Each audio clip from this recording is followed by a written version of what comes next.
I want to start today with something a little uncomfortable. Over the years, I've been in a lot of rooms with a lot of business owners and leaders, people running serious companies with a lot of revenue and all the challenges that come even with the best teams. And there's a conversation that happens in those rooms that almost never makes it to the public version of anyone's story. It's not the polished version, it's what people actually say when they stop posturing, when they're trying to make themselves and their businesses or companies sound better than they are. I'm talking about things like, my company is growing. Internally, it feels completely chaotic. Or I don't have the processes people think I do. And the one that I hear all the time is, I feel like I'm guessing more than I'm leading. Now, here's the part of all this that should grab your attention the most. Those aren't confessions from struggling businesses. Those are confessions from growing ones, from leaders whose companies are expanding, whose revenue is moving in the right direction, who from the outside, they look like they've got it all figured out. And the reason that I'm starting there is because there is a direct line between what leaders admit privately and what their clients experience silently. Clients aren't calling to tell you the experience is starting to slip. They just quietly start looking somewhere else. That's what this episode is about. Today, I'm going to walk you through what I call the client experience gap, the space between the experience you believe your organization is delivering and the experience your clients are actually having. It's one of the most expensive gaps in any growing business, and it almost always widens in silence before anyone inside your company even notices it. I'm going to show you why it opens up in the first place, why most leaders are the last to see it, and I'll give you a concrete framework, one we've used inside our own organization and seen work with leaders across multiple industries, for identifying it, naming it precisely, and then starting to close it. By the end of this conversation, you're going to think about client retention differently than you do right now, not as a customer service issue, as a leadership issue.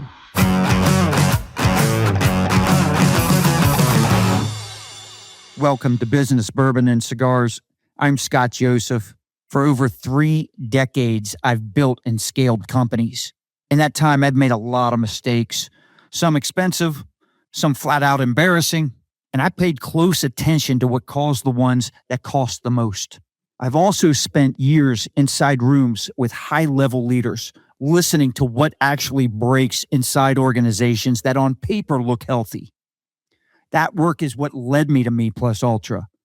It's a mastermind community built for business operators who want the honest version of these conversations, not the conference stage versions.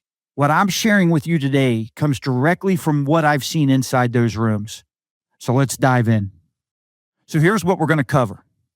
First, I'm going to paint you a very specific picture of how the client experience gap actually forms inside a growing business. I'm doing that because it never happens the way leaders think it does. Then I'm going to walk you through 4 things that need to be true inside your organization to start closing it. Not generic advice, specific operational moves. And I'm going to close with something that will make the whole thing stick.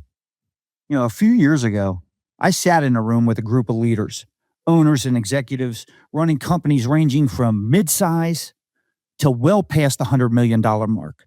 At some point in the conversation, the topic shifted from strategy to honesty. And what came out of the next hour was one of the most useful things that I've ever witnessed in a business setting. People started telling the truth, not the version that they tell a client or an investor or a new hire, the brutally honest version. I could remember one person saying, my company's growing, but internally it just feels chaotic. I've listened to another person, I don't have the processes that people think I do. Someone else with a business that most people in that room would have envied. I'm afraid to make the wrong decision because everything is on the line. I want you to think about that. Talk about brutal honesty. None of these were weak operators. Every single person in that room had something real. They built something big. What they were describing wasn't failure. It was the friction that shows up when a business outgrows the systems it was built on. It's almost a universal experience at a certain stage of growth. The company moves faster than the infrastructure beneath it. And that's when cracks start forming in places that leaders can't see from where they're standing. And here's what I've noticed about those cracks. They don't show up first in your financials. They show up first in your client experience. Think about a restaurant, that starts strong. Great food, attentive service. The host knows the regulars by name. Word starts spreading. The place gets busier. So now you got to start turning the tables faster, and the kitchen's adding staff. The original chef is now managing instead of cooking. And the host is overwhelmed and stops having the time for those personal touches that made people feel like regulars. None of this broke overnight. Nobody made bad decisions. There was not a bad decision that was made. The food's still good, but something shifted quietly. And the experience the new customers are getting is not what built the restaurant's reputation in the first place. That's the client experience gap. It doesn't open because your team stopped caring. It opens because the company changed. Things got more complex, and the standard that used to hold got thinner. Not all at once, but it happened in small, repeatable moments that eventually add up to something your clients feel long before they put it into words. And the dangerous part, the part that makes this so expensive, is that by the time a client tells you their experience has slipped, they've already been thinking about leaving for a while. Most clients don't complain. They just don't come back. So what do you actually do about it? I'm going to give you 4 things that need to be in place, not in theory, operationally, inside your business. The first is this. You have to name the gap before you can close it. This sounds obvious until you try to do it. Most leaders, when they think about their client experience, thinking about their intentions, the experience they're trying to deliver, right? The standard they've communicated to the team, the values on the company website. That's not the gap. The gap lives in specific repeatable moments where what you intend to happen doesn't match what actually happens under real operating conditions. Handoffs between departments where context and the background information get lost. Response times that start slowing down when the team is under a lot of pressure. The follow-up stuff that happens inconsistently, depending on who's handling the account. Onboarding that's excellent when leadership is watching and average at best when it's not. Those moments, they're not random. They're patterns. And patterns are diagnosable, but only if you're willing to look at them without defending them. The client experience gap isn't a customer service problem. It's a leadership problem dressed up to look like one. The first step is to stop asking, are clients happy? You need to start asking, where specifically does our experience break down under normal operating conditions? Those are not the same questions. One invites reassurance. The other invites honesty. Right now, you're juggling every decision, putting out fires, and trying to grow your business on your own. Every day feels like a grind, and no matter how hard you push, the breakthrough you've been chasing seems like it's just out of reach. You don't have the right perspective, or maybe the network to see the opportunities waiting for you. The Business Bourbon and Cigars Leadership Retreat is your chance to change that. Imagine being in a room with entrepreneurs who have already overcome the challenges you're facing, leaders who have scaled, innovated, and found the clarity you're searching for. Through our mastermind style sessions, you're going to gain actionable strategies and the opportunity to connect with active Me Plus Ultra members. These aren't just networking contacts. They are entrepreneurs who think strategically, spot opportunity quickly, and can provide insights that accelerate your growth. This experience allows you to see firsthand how high-level leaders solve problems, create momentum, and unlock opportunities. So you can leave the retreat not just with a plan, but with a network that expands your possibilities faster than you ever thought possible. The first 5 people to apply at meplusultra.com/BBC50 is going to receive 50% off their ticket. Don't wait. Secure your spot now and step into a space where real business breakthroughs happen. So the second thing, a real standard has to be observable, teachable, and inspectable. A lot of organizations have experienced standards that are actually just aspirations. We respond to clients quickly. Our team communicates proactively. Those aren't standards. Those are intentions. And you cannot hold a team accountable to an intention. A real standard can be observed. It can be taught to a new hire on day 3. And it can be inspected, meaning someone inside your organization can look at a situation and answer clearly, did we meet the standard? Yes or no? Here's the operational version of that same language. Instead of we respond quickly, it becomes every client inquiry, gets a response from a named owner within 2 business hours. See how much more specific that is? Instead of we communicate proactively, it becomes every client receives a written summary of next steps within 24 hours after any meeting. That's the difference between a value and a standard.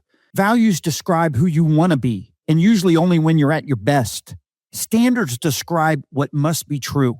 And only one of those two things holds when the team is under pressure. The third thing, and this is where most organizations fall apart, you have to identify the earliest signal of drift, not the moment of failure. Client experience standards don't fail dramatically. They erode gradually. By the time a client leaves, the drift has been happening for months, maybe longer. The question isn't, how do we fix this when it breaks? The question is, what's the earliest visible sign that the standard is beginning to soften? I want you to think about how a pilot reads instruments. The value isn't in the warning light. That's already late. The value is in monitoring the indicators that precede the warning. Altitude, airspeed, fuel pressure. Each one tells you where things are heading before they become critical. The pilots who catch problems early aren't more talented than the ones who don't. They're just watching different things. So let me ask you, what are your indicators? Not the client complaint. That's the warning light. What happens in the weeks before a client complaint that, if you had caught it early, would let you course correct before the experience fully broke? That's the signal. In most organizations, they don't have a name for it, which means they can't watch it, or at least I should say watch for it. The fourth thing, standards only survive scale when ownership is assigned to a specific person, not a team, not a department, not leadership in general. This is where I've watched well-run organizations quietly lose ground. The standard exists, people believe in it, and it holds when the company is small enough that everyone knows what everyone else is doing. That's easy. Then the company starts growing, right? And those teams start expanding, and with that, responsibilities shift, and the standard that used to hold starts to belong to everyone, which functionally means it belongs to no one. A standard without an owner is just good intention waiting to fail. When the leaders in our group work through these situations, the question we always come back to is simple. If you stepped away from your business for 90 days, where would the standard slip first? Whatever you just thought of, that's the gap. And the reason it would slip is because it's depending on your presence rather than on a system and an owner. The goal isn't to have you watching. The goal is to have a person, a process, and an inspection point that keep the standard running whether you're in the building or not. So let me pull this together. The leaders in that room I told you about, the ones who admitted their companies felt chaotic internally, who said they were guessing more than they were leading. They weren't bad operators. Most of them had great intentions, strong teams, and genuine care for their clients. What they hadn't done was build the structure between their intentions and the client's actual experience. And that structure is what keeps the two things aligned as a company grows. The client experience gap is not a problem that shows up on a revenue report until it's already done significant damage. You don't want to wait for that. It shows up first in the conversation, a client has with their team, maybe on the drive home after meeting with you. It shows up in the email they almost didn't send, in the referral they decided not to make, in the renewal conversation that should have been easy and wasn't. You close the gap the same way you close any gap in business. You stop being vague about it. Name the specific moment, where things are breaking down. Put a person's name on owning it and build a way to check that it's holding. Because if no one's checking, it isn't holding. Your competitors aren't taking your clients. Your own growing pains are handing them over. That's the honest version of the client retention conversation. And it starts, with being willing to look at the gap. Before I let you go, if today's episode hit close to home, if some part of what I described sounds like something happening inside your business right now, I want you to know there's a room where that conversation gets worked through at a different level. The Business Bourbon and Cigars Leadership Retreat. is where operators like you step away from the daily demands of running a business and get honest about what's actually happening inside their organizations. No stage presentations, no polished highlight reels. A room of high-level leaders who are willing to pressure test each other's thinking and help each other see the gaps that are hardest to spot from the inside.